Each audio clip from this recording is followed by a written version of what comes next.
नमस्कार दोस्तों, मैं doctor Aruna Kaushik, associate professor, राजकीय कला कन्या महाविद्यालय कोटा, अर्थशास्त्र विभाग, अंतर्राष्ट्रीय अर्थशास्त्र विषय की इस वीडियो लेक्चर सीरीज़ में एक बार पुनः आपके समक्ष उपस्थित हूँ हेक्सर-ओहलिन सिद्धांत की आलोचनाओं पर चर्चा के साथ। दोस्तों, पिछली जो 4 वीडियो लेक्चर सीरीज़ थी, इसमें हमने हेक्सर-ओहलिन सिद्धांत और उनकी वास्तविक मान्यताओं के आधार पर तथा अनुभवजन्य परीक्षण के आधार पर की गई आलोचनाओं पर चर्चा की। आज इस वीडियो में हम हेक्सर-ओहलिन सिद्धांत की कुछ और आलोचनाएं पढ़ेंगे डिटेल में। फ्रेंड्स, हम पिछली 2 वीडियो लेक्चर सीरीज़ में डिस्कस कर चुके हैं कि हेक्सर-ओहलिन जो सिद्धांत है, यूँ तो जब हम इसका मूल्यांकन करते हैं तो ये अपने पूर्ववर्ती सभी सिद्धांतों की तुलना में अधिक सुव्यवस्थित, अधिक वैज्ञानिक, अधिक तार्किक प्रतीत होता है। लेकिन ये जो सिद्धांत है बहुत ही अर्थशास्त्र का लोकप्रिय सिद्धांत रहा और बहुत सारे अर्थशास्त्रियों और विचारकों ने इसका अध्ययन किया, इस पर शोध की और अनेक प्रकार से इसकी अच्छाइयाँ और कमियाँ खोजने की कोशिश की। तो हम मान्यताओं के आधार पर हेक्सर-ओहलिन सिद्धांत की जो आलोचनाएं हैं उनको डिटेल में पढ़ चुके हैं और इस लेक्चर में हमने इनकी एक बहुत ही प्रसिद्ध आलोचना, इनका जो साधन कीमत समानीकरण प्रमेय है उसकी पढ़ी कि साधन कीमत समानीकरण प्रमेय साधन गहनता प्रतिलोमता के कारण वास्तव में लागू नहीं होता। इसके बाद में हमने हेक्सर-ओहलिन सिद्धांत के अनेक विचारकों और अर्थशास्त्रियों के द्वारा अमेरिकी अर्थव्यवस्था में तथा अन्य देशों की अर्थव्यवस्थाओं में अनुभवजन्य परीक्षण किए गए, उनके निष्कर्ष पढ़े और इसमें हमने प्रसिद्ध लियोंटिस विरोधाभास का भी बहुत ही विस्तार से अध्ययन किया। तो आशा है आपने ध्यान से ये लेक्चर सुने होंगे और आपको ये समझ आए होंगे और आपके लिए ये उपयोगी भी साबित हुए होंगे। आज हम हेक्सर-ओहलिन सिद्धांत की अन्य आधारों पर की गई कुछ और आलोचनाओं को पढ़ेंगे जो कि आर्थिक विचारों के इतिहास में बहुत महत्वपूर्ण है और सिद्धांत को आगे ले जाने में और समझने में हमारी सहायता करती हैं। तो फ्रेंड्स, हेक्सर-ओहलिन सिद्धांत की सामान्य आलोचनाएं क्या क्या हैं, अब हम विस्तार से इस पर चर्चा करते हैं। फ्रेंड्स, सबसे पहले जो हेक्सर-ओहलिन सिद्धांत है, इसके लिए ये कहा जाता है विचारकों द्वारा कि ये सामान्य साम्य संतुलन विश्लेषण नहीं है, ये केवल आंशिक साम्य विश्लेषण ही है। अर्थशास्त्र के जो प्राचीन सिद्धांत थे, परंपरावादी सिद्धांत थे, यहाँ तक कि कीन्सियन सिद्धांत थे, यहाँ तक जो आर्थिक सिद्धांतों का सफ़र रहा है, ज़्यादातर सिद्धांत स्थैतिक या तुलनात्मक स्थैतिक प्रकृति के थे। लेकिन आधुनिक समय में हम यह आशा करते हैं कि चूँकि जो अर्थव्यवस्था है यह एक कॉम्प्लेक्स सोसाइटी या सिस्टम है, तो इसमें सभी चर आपस में एक दूसरे से जुड़े हुए होते हैं और एक चर का दूसरे चर पर प्रभाव पड़ता है। तो आंशिक साम्य विश्लेषण के द्वारा हम सही पूर्वानुमान नहीं लगा पाते। तो हेबरलर कहते हैं कि यद्यपि हेक्सर-ओहलिन सिद्धांत अपने पूर्ववर्ती व्यापार सिद्धांतों की तुलना में कम अमूर्त सिद्धांत था, अमूर्त यानी एब्स्ट्रैक्ट, काल्पनिक, लेकिन फिर भी यह सामान्य संतुलन सिद्धांत विकसित करने में असमर्थ रहा। अपने पूर्ववर्ती सिद्धांतकारों के समान और सिद्धांतों के समान यह भी आंशिक साम्य संतुलन सिद्धांत ही रहा। इस सिद्धांत में साधन अनुपात तथा साधन गहनता के आधार पर व्यापार की संरचना की व्याख्या का प्रयास किया गया है। यानी कि जिस देश में जिस साधन की संपन्नता अधिक होगी वह उस वस्तु का निर्यात करेगी जो कि उस साधन का गहन रूप में प्रयोग करती है। अर्थात पूंजी बाहुल्य वाला देश पूंजी गहन वस्तु का निर्यात करेगा और श्रम बाहुल्य वाला देश श्रम गहन वस्तु का निर्यात करेगा। लेकिन इस सिद्धांत में व्यापार की संरचना को प्रभावित करने वाले बहुत सारे महत्वपूर्ण कारक जैसे कि परिवहन लागतें, पैमाने की बचतें, बाह्य मितव्ययताएं यानी कि एक्सटर्नलिटीज़ आदि को छोड़ दिया गया है। ये जो चर हैं ये भी उत्पादन की लागत को प्रभावित करते हैं और इस कारण से फिर व्यापार की संरचना को भी प्रभावित करते हैं। प्रसिद्ध अंतर्राष्ट्रीय अर्थशास्त्री पीटी एल्सवर्थ का कथन है कि लागत को एक साथ अनेक कारक प्रभावित करते हैं जिनका व्यापार के परिणाम पर प्रभाव पड़ता है। तो जो हेक्सर-ओहलिन थे इन्होंने बहुत सारे कारकों को स्थिर मानते हुए अपना सिद्धांत दिया और व्यापार की संरचना का पूर्वानुमान लगाने का प्रयास किया। लेकिन वास्तविक जगत में ऐसा नहीं होता। बहुत सारे चर हैं जो कि व्यापार को, लागतों को और उसकी संरचना को प्रभावित करते हैं। तो इनके प्रभाव का और इनके एक दूसरे पर अंतर्निर्भरता का जो अध्ययन है वो हमको एक साथ यानी कि सामान्य साम्य संतुलन विश्लेषण की जो विधि है उसके साथ ही करना चाहिए। दोस्तों, एक और कमी जो कि अर्थशास्त्री हेक्सर-ओहलिन सिद्धांत में पाते हैं वो ये कि हेक्सर-ओहलिन सिद्धांत भी परंपरावादी अर्थशास्त्रियों के द्वारा दिए गए सिद्धांत के समान ही स्थैतिक विश्लेषण है। जबकि आधुनिक जो समय है उसमें बहुत सारे जो चर हैं उनमें टाइम लैग होता है। तो गत्यात्मक जो सिद्धांत हैं उनकी आवश्यकता है। तो चूंकि ये सिद्धांत एक स्टैटिक नेचर का है, स्थैतिक प्रकृति का सिद्धांत है, तो इससे प्राप्त होने वाले जो निष्कर्ष हैं वो गत्यात्मक अर्थव्यवस्था में लागू नहीं होते। कहने का तात्पर्य यह है कि जो अर्थव्यवस्था है वो गत्यात्मक है और जो सिद्धांत है वो स्थैतिक है। तो इन दोनों में तालमेल नहीं है। एक और कमी जो कि हेक्सर-ओहलिन सिद्धांत में देखने को मिलती है वो ये कि हेक्सर-ओहलिन सिद्धांत में उत्पादन के साधनों को समरूप माना गया है। तो फ्रेंड्स, हम ये सब जानते हैं कि साधन समरूप नहीं होते, इनकी उत्पादकता में अनेक कारणों से अंतर पाया जाता है। तो जो हेक्सर-ओहलिन सिद्धांत है वो इस मान्यता पर आधारित है कि सभी साधन समरूप हैं तथा इनकी उत्पादकता एक समान है। जबकि वास्तविक जगत में साधनों की गुणवत्ता में, इनकी उत्पादकता में अंतर पाया जाता है।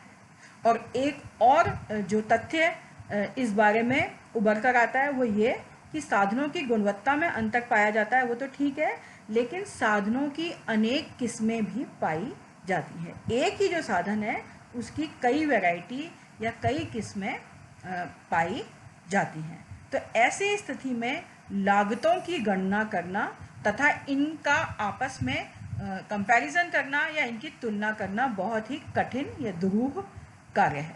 तो चूंकि हम जो कैपिटल लेबर रेशो है इसकी गणना नहीं कर पाते, तो फिर व्यापार की संरचना का पूर्वानुमान भी इस आधार पर करना कठिन कार्य है।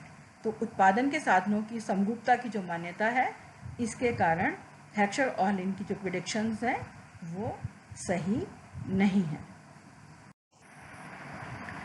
फ्रेंड्स, बहुत सारे विचारकों का मानना है कि जो हेक्सर-ओहलिन सिद्धांत है ये एक अस्पष्ट सिद्धांत है। इस बात में कोई संशय नहीं है कि हेक्सर-ओहलिन सिद्धांत इसमें व्यापारिक देशों के बीच में तुलनात्मक लाभ के मूल कारणों की व्याख्या का प्रयास किया गया है। क्या इसका मतलब है दोस्तों कि जो हेक्सर-ओहलिन सिद्धांत है ये जो दो व्यापारिक देश हैं उनके बीच व्यापार के क्या मूल कारण हैं ये बताने की कोशिश करता है और बताता है कि तुलनात्मक लाभ में यदि अंतर है तो दो देशों के बीच में व्यापार होगा। लेकिन ये जो सिद्धांत है बहुत सारी शर्तों पर, ये दशाओं पर या मान्यता पर आधारित है। तो जब तक ये दशाएं विद्यमान नहीं होती या ये सारी शर्तें लागू नहीं होती, ये सिद्धांत भी लागू नहीं होता। तो ऐसी स्थिति में जो व्यापार के कारण है या व्यापार की संरचना है, उसका पूर्वानुमान लगाना या उसकी व्याख्या करना इस सिद्धांत के द्वारा पूरी तरह से संभव नहीं है। हैबर्लर कहते हैं कि उत्पादन के अनेक साधन होने की दशा में, जिसमें से अधिकांश में गुणात्मक समरूपता नहीं है तथा अलग अलग देशों में उत्पादन फलन भी समान नहीं है, व्यापार की संरचना के संबंध में कोई सामान्य निष्कर्ष देना उचित नहीं है। तो फ्रेंड्स, ये जो हैबर्लर का कथन है या जो कोटेशन है, इसका क्या तात्पर्य होगा? हम जानते हैं कि हेक्सचर-ओहलिन सिद्धांत में दो देश, दो वस्तु और दो साधन का मॉडल लिया गया है, जबकि वास्तव में अर्थव्यवस्था में उत्पादन के अनेक साधन होते हैं। तो उत्पादन के साधन दो की बजाय यदि अनेक हों तो, और उन अनेक साधनों की भी गुणवत्ता या गुणात्मकता समरूप नहीं है। साधनों की जो गुणात्मकता है या जो उनकी उत्पादकता है वो भी अलग अलग है, जबकि हेक्सचर-ओहलिन ने उनको समरूप माना है। तीसरा, उत्पादन फलन भी अलग अलग देशों में अलग होता है, जबकि हेक्सचर-ओहलिन ने ये माना था कि उत्पादन की जो तकनीकी या उत्पादन फलन है या जो फैक्टर रेशियो है, कॉम्बिनेशन, वो दोनों देशों में एक समान होंगे, जबकि वास्तव में ऐसा नहीं है। तो हैबर्लर क्या कहते हैं कि उत्पादन के अनेक साधन होने की दशा में, जिसमें से कि अधिकांश में गुणात्मक समरूपता नहीं है तथा अलग अलग देशों में उत्पादन फलन भी समान नहीं है, व्यापार की संरचना के संबंध में कोई निष्कर्ष देना उचित नहीं होगा। तो जब वो दशाएं ही नहीं पाई जाती जिनके अंतर्गत की हेक्सचर-ओहलिन ने अपने सिद्धांत की रचना की थी, तो फिर हम इस सिद्धांत के आधार पर पूर्वानुमान भी नहीं लगा सकते। तो निसंदेह हेक्सचर-ओहलिन सिद्धांत कुछ अवास्तविक मान्यताओं पर आधारित है। पिछला जो हमारा वीडियो लेक्चर था उसमें हम इसको बहुत डिटेल में डिस्कस भी कर चुके हैं। लेकिन फिर भी लंकास्टर का ये मानना था कि हेक्सचर-ओहलिन का ये जो सिद्धांत है ये अपने पूर्ववर्ती समस्त जो व्यापार सिद्धांत हैं उनकी तुलना में सर्वश्रेष्ठ है। और हेक्सचर-ओहलिन जो सिद्धांत है, व्यापार के सभी सिद्धांत, चाहे वो इससे पूर्ववर्ती सिद्धांत हो चाहे वो इसके बाद में प्रतिपादित सिद्धांत हो, इन सब में सर्वश्रेष्ठ है, क्योंकि इसके जो उद्देश्य हैं वो स्पष्ट है और ये एक सरल सिद्धांत है जो कि समझने में और परीक्षण करने में एक आसान सिद्धांत है। फ्रेंड्स, सापेक्ष साधन अनुपात तथा विशिष्टीकरण के संबंध में हेक्सचर-ओहलिन सिद्धांत के जो विचार हैं उनको भी आलोचकों की आलोचना का शिकार होना पड़ा। हेक्सचर-ओहलिन सिद्धांत के अनुसार सापेक्ष साधन अनुपात अर्थात साधन संपन्नता दो राष्ट्रों के मध्य निर्यात में विशिष्टीकरण को निर्धारित करती है। इसका तात्पर्य यह हुआ कि जो पूंजी गहन वस्तु है उसका निर्यात पूंजी बाहुल्य वाला राष्ट्र करेगा तथा श्रम गहन वस्तु का निर्यात श्रम बाहुल्य वाला देश करेगा। अर्थात साधन संपन्नता के आधार पर विशिष्टीकरण निर्धारित होगा। अब दोस्तों, इसका तात्पर्य यह हुआ कि साधन संपन्नता में यदि अंतर है तो दो राष्ट्रों के मध्य व्यापार उत्पन्न होता है, लेकिन यदि दो राष्ट्रों के मध्य साधन अनुपात एक समान है तो फिर क्या होगा? क्या उनके बीच व्यापार होगा अथवा नहीं होगा? तो जो हेक्सचर-ओहलिन सिद्धांत है इसके अनुसार साधन संपन्नता यदि दो राष्ट्रों की एक समान है तो उसमें व्यापार नहीं होगा, लेकिन अर्थशास्त्रियों का और आलोचकों का ये मत है कि ऐसा नहीं है। संसार का एक बहुत बड़ा हिस्सा खास तौर से अमेरिका और पश्चिमी यूरोप के देश, इन देशों के मध्य जो साधन संपन्नता है वो लगभग एक समान है। इन देशों में जो रिलेटिव कैपिटल लेबर रेशियो है वो करीब करीब एक समान पाया जाता है। और सबसे ज़्यादा जो व्यापार है इन्हीं देशों के बीच में होता है। तो फिर हेक्सचर-ओहलेन सिद्धांत की जो पूर्वानुमान या प्रिडिक्शंस हैं वो यहाँ पर लागू नहीं होती या वो सही नहीं है। तो ये जो यूरोप के देश और अमेरिका हैं, इन सभी राष्ट्रों में तुलनात्मक रूप से पूंजी बाहुल्य की स्थिति पाई जाती है और जो श्रम है वो तुलनात्मक रूप से एक दुर्लभ साधन है। तो ऐसी स्थिति में व्यापार होगा या नहीं होगा, कौन सा राष्ट्र किस वस्तु में विशिष्टीकरण करेगा, किस वस्तु का निर्यात करेगा, किसका आयात करेगा, व्यापार की संरचना किस प्रकार की होगी, इस स्थिति की व्याख्या हेक्सचर-ओहलेन सिद्धांत देने में असमर्थ है। तो ये जो सिद्धांत है ये इस कारण से अपूर्ण है कि इसमें यदि साधन संपन्नता एक समान है तो व्यापार का क्या होगा इस बारे में स्पष्ट विचार नहीं दिए गए। जो आलोचक हैं उनका ये कहना है कि व्यापार का जो विशिष्टीकरण है वो केवल साधन अनुपात से ही निर्धारित नहीं होता, बहुत सारे अनेक और भी कारण हैं, जैसे कि कीमत में अंतर, लागत में अंतर, परिवहन लागतें, पैमाने की मितव्ययताएं, बाहरी मितव्ययताएं, ये सब भी व्यापार की संरचना को और विशिष्टीकरण को निर्धारित करती हैं। दोस्तों, यदि दो देशों के बीच साधन संपन्नता का स्तर एक समान हो तो फिर व्यापार का क्या होगा, व्यापार की संरचना क्या होगी।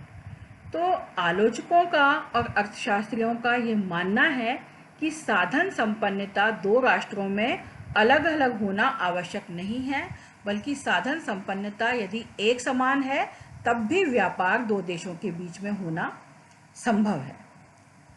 यदि दो देशों के बीच में मांग और रुचि अलग अलग है, यानी कि जो टेस्ट एंड प्रेफरेंसेस हैं वो अलग अलग हैं, तो इस कारण से डिमांड में या मांग में अंतर उत्पन्न होगा। और अगर दो राष्ट्रों के बीच मांग में अंतर है, मांग अगर असमान है, तो साधन संपन्नता एक समान होने पर भी व्यापार संभव है और व्यापार से लाभ होगा और दोनों देशों के आर्थिक कल्याण में वृद्धि होगी। तो इस चित्र के माध्यम से हम इस चीज़ को समझने का प्रयास करते हैं कि यदि दो देशों में साधन संपन्नता एक समान है तो फिर किस प्रकार की स्थिति बनेगी। तो फ्रेंड्स, इस चित्र में हमने सदा की भांति ये हमारा मूल बिंदु है ग्राफ का और x एक्सिस पर हमने x वस्तु को मापा है और y एक्सिस पर हमने y वस्तु को मापा है। तो दो वस्तुएं हैं x और y, दो देश हमने लिए हैं A और B और दो वस्तुएं x और y, दो साधन हमने लिए हैं लेबर और कैपिटल। तो फ्रेंड्स, ये हमने एक उत्पादन संभावना वक्र लिया है ह्रासमान लागतों के प्रतिफल की मान्यता को लेते हुए। तो हमारा जो ये प्रोडक्शन पॉसिबिलिटी कर्व या उत्पादन संभावना वक्र है ये कॉन्केव टू ओरिजिन यानी कि मूल बिंदु से ऊपर की ओर उठा हुआ है। और चूंकि हमने ये मान्यता ली है कि दोनों राष्ट्रों के मध्य साधन संपन्नता एक समान है, तो इसका मतलब ये हुआ फ्रेंड्स कि दोनों कंट्रीज का जो उत्पादन संभावना वक्र है वो भी एक समान ही होगा। तो ये जो हमारा उत्पादन संभावना वक्र है y1 x1, ये A देश में भी लागू होगा और B देश में भी लागू होगा। इसका तात्पर्य क्या हुआ कि यदि A देश अपने समस्त साधन Y के उत्पादन में लगा देता है तो अधिकतम मात्रा में OY1 वस्तु का उत्पादन कर सकता है, और यदि समस्त साधन X वस्तु के उत्पादन में लगा देता है तो OX1 वस्तु का उत्पादन कर सकता है। और यदि थोड़े थोड़े साधन दोनों में लगाता है तो ये जो वक्र है इसके किसी बिंदु पर वस्तु संयोग उसको प्राप्त होगा। और यही स्थिति हूबहू B देश में भी पाई जाती है। अर्थात दोनों देशों में साधन संपन्नता अंतर है।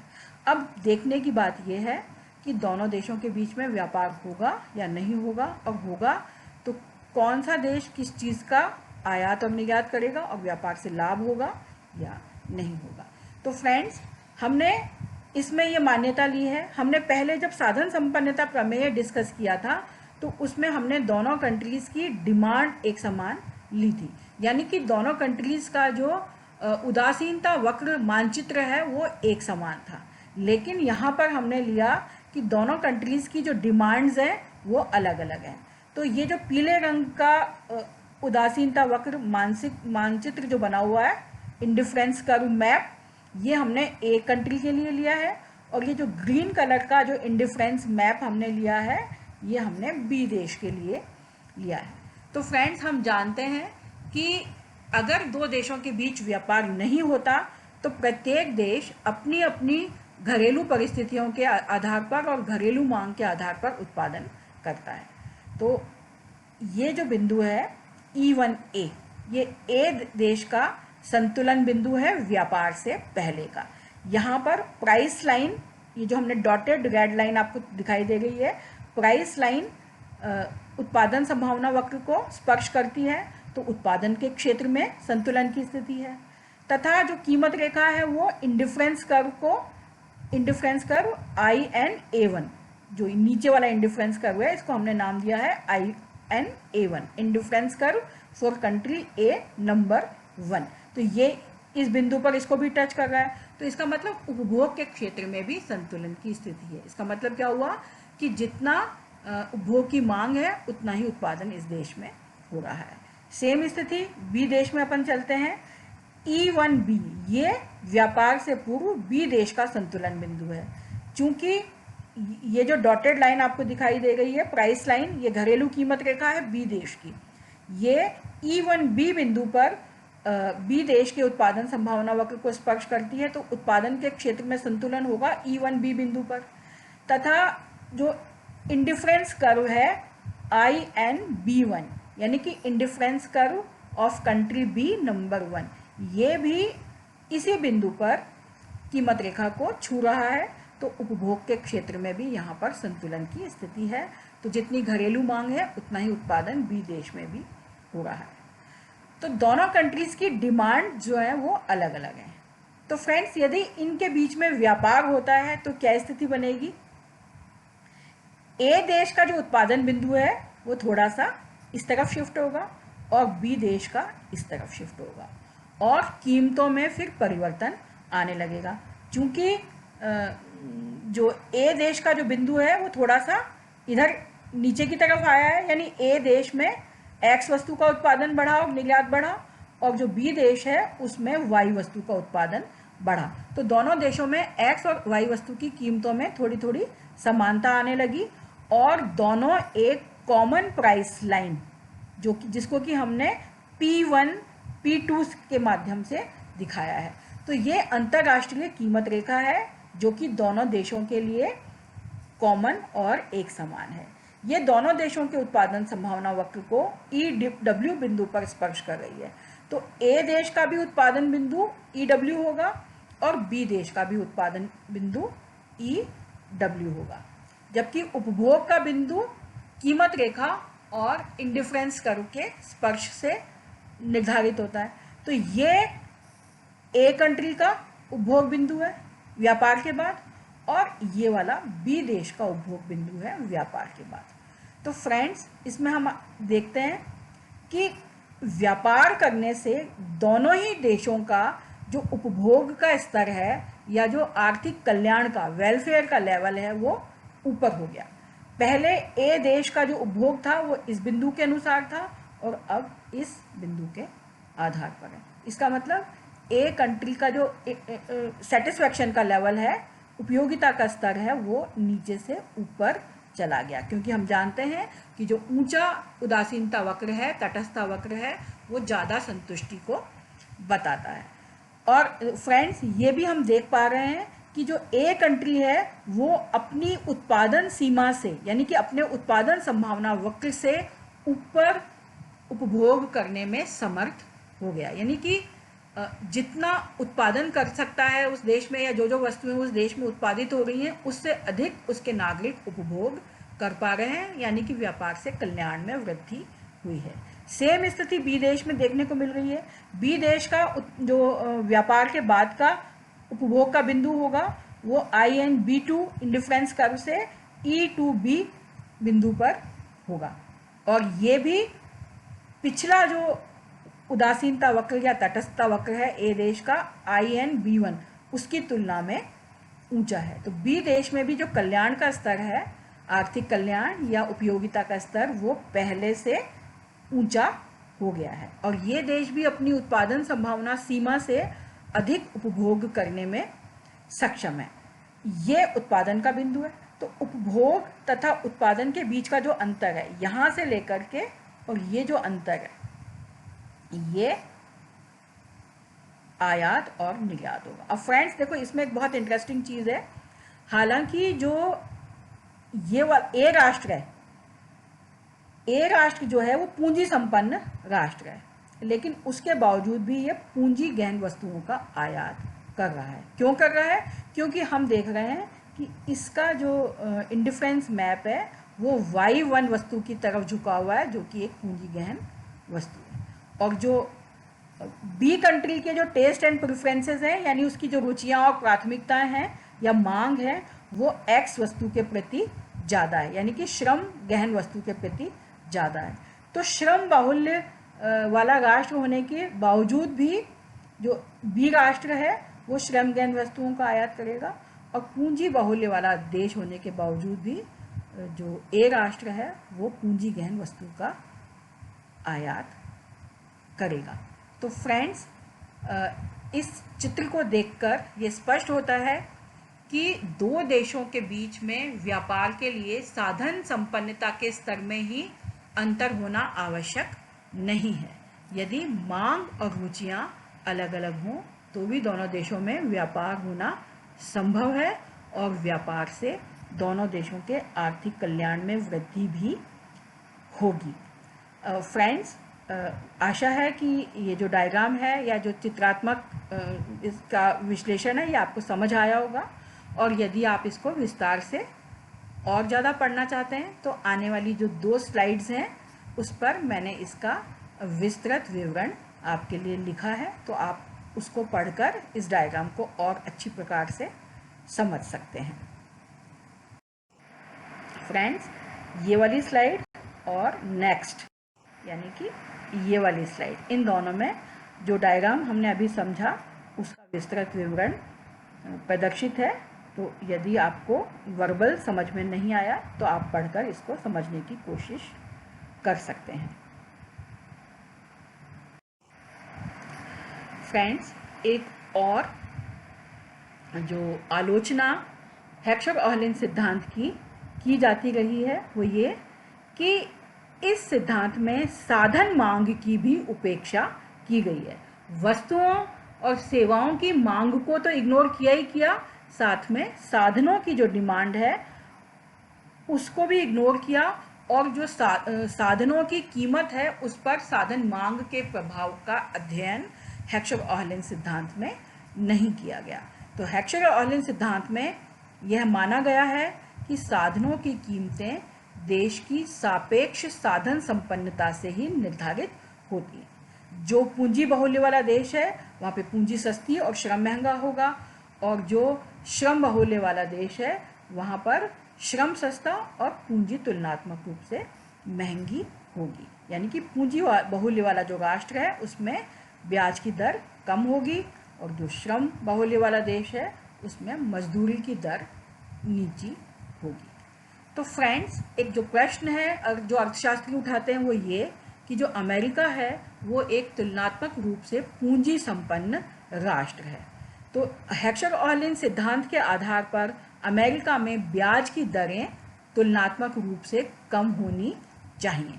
लेकिन दोस्तों, जब हम वास्तविक अध्ययन करते हैं और वहाँ का जो समांक देखते हैं और ब्याज का संरचना देखते हैं ब्याज की, तो हम पाते हैं कि अमेरिका में जो ब्याज की दरें हैं वो कम नहीं है बल्कि ज़्यादा हैं।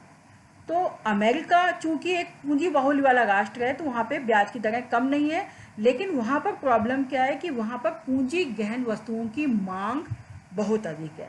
तो पूंजी गहन वस्तुओं की मांग अधिक होने के कारण पूंजी की मांग भी अधिक है और इसलिए वहाँ पर ब्याज की दरें तुलनात्मक रूप से ऊंची हैं।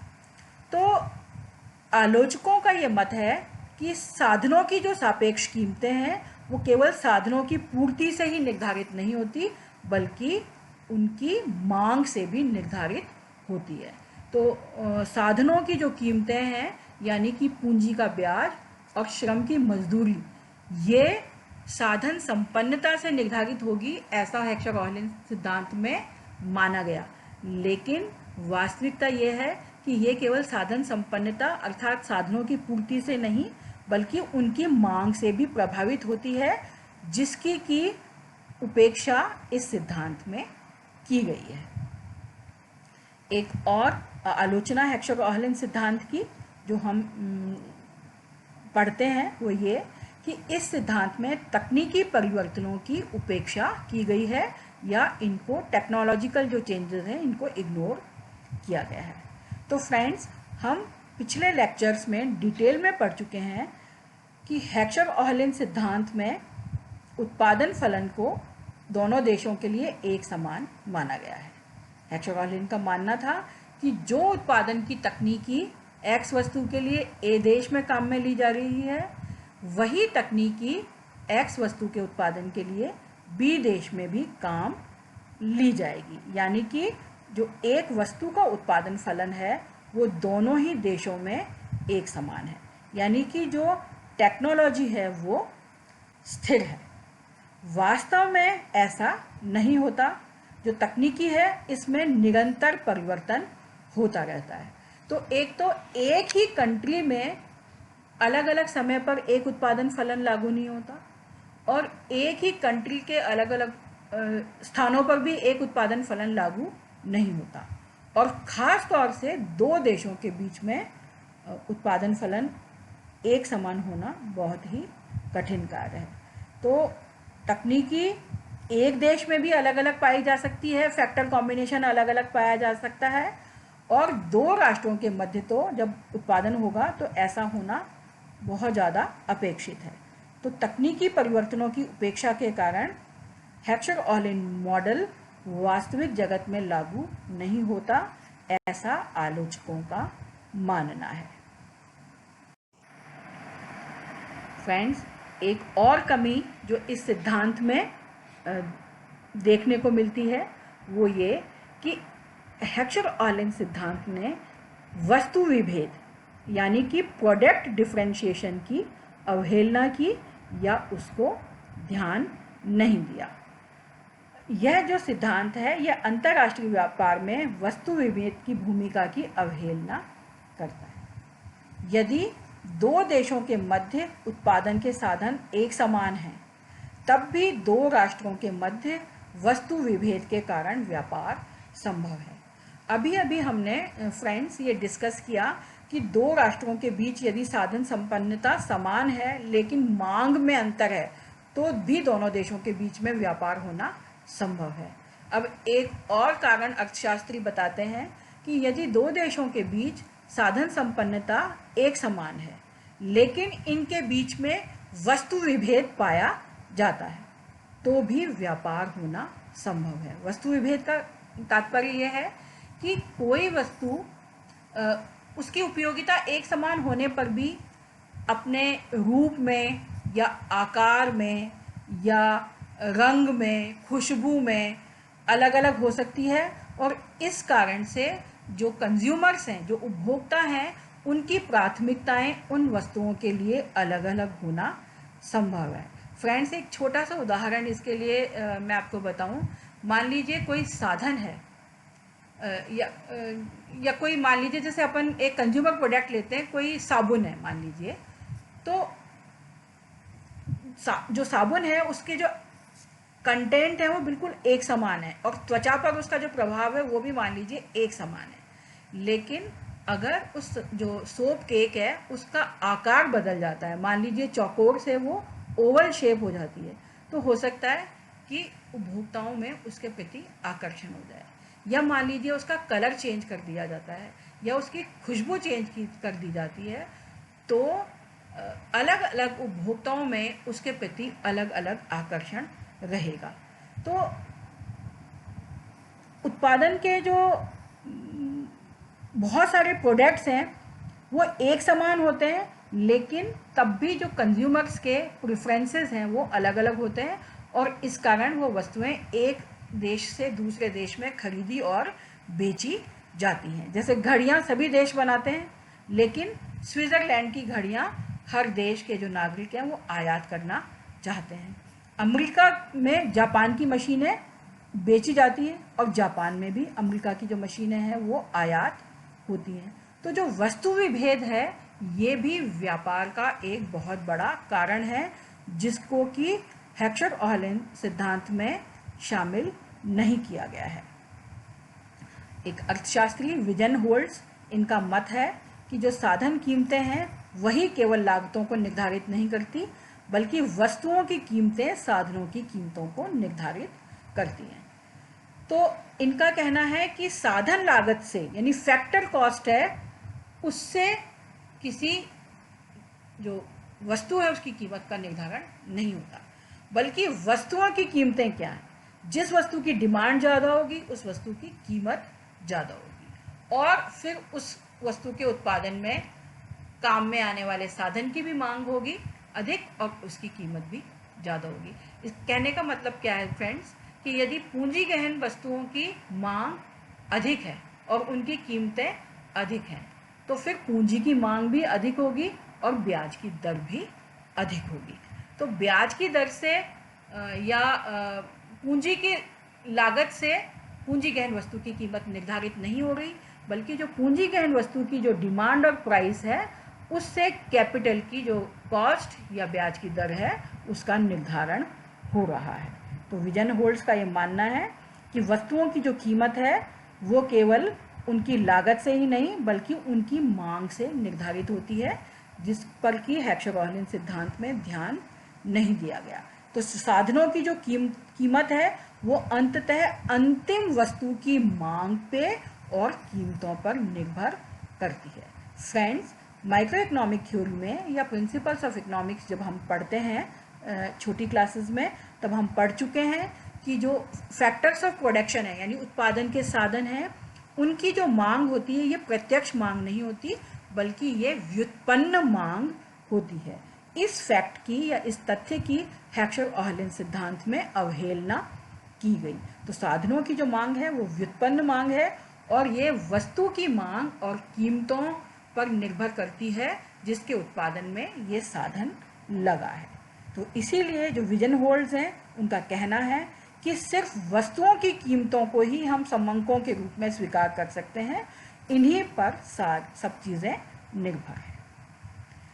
तो विजन होल्ड्स का मत है कि रिकार्डो के सिद्धांत में भी और हेक्सचर-ओहलन के सिद्धांत में भी दोनों ने ही लागत को साधन कीमत पर निर्भर माना है, जबकि अंतर्राष्ट्रीय व्यापार पर वस्तु विभेद का जो प्रभाव होता है उसकी अवहेलना इन्होंने की है। तो फ्रेंड्स, हमने हेक्सचर-ओहलन सिद्धांत की बहुत सारी कमियां और बहुत सारी आलोचनाएं इन 3 वीडियो लेक्चर्स में बहुत ही डिटेल में पढ़ी। इसकी जो पहली कड़ी थी उसमें हमने इसकी मान्यताओं के आधार पर इनकी आलोचनाएं और फैक्टर इंटेंसिटी रिवर्सल यानी साधन गहनता प्रतिलोमता का अध्ययन किया। दूसरी वीडियो लेक्चर में हमने हेक्सचर-ओहलन सिद्धांत के विभिन्न देशों की अर्थव्यवस्थाओं पर जो अनुभवजन्य परीक्षण किए उनके क्या परिणाम थे और उनके आधार पर इस सिद्धांत की क्या कमियां थी उसका अध्ययन किया। और इस वीडियो लेक्चर में हमने इसकी अन्य जो आलोचनाएं थी उनका डिटेल में अध्ययन किया। तो फ्रेंड्स, हेक्सचर-ओहलन जो सिद्धांत है उसमें यद्यपि कई कमियां हैं, लेकिन उसके बावजूद भी लंकास्टर का ये मानना है कि मॉडल को यद्यपि यथार्थ से दूर होने के कारण आलोचनाओं का सामना करना पड़ा, लेकिन यह सिद्धांत अपने विशेष गुणों के कारण अंतर्राष्ट्रीय व्यापार के सभी सिद्धांतों में केंद्रीय स्थान रखता है।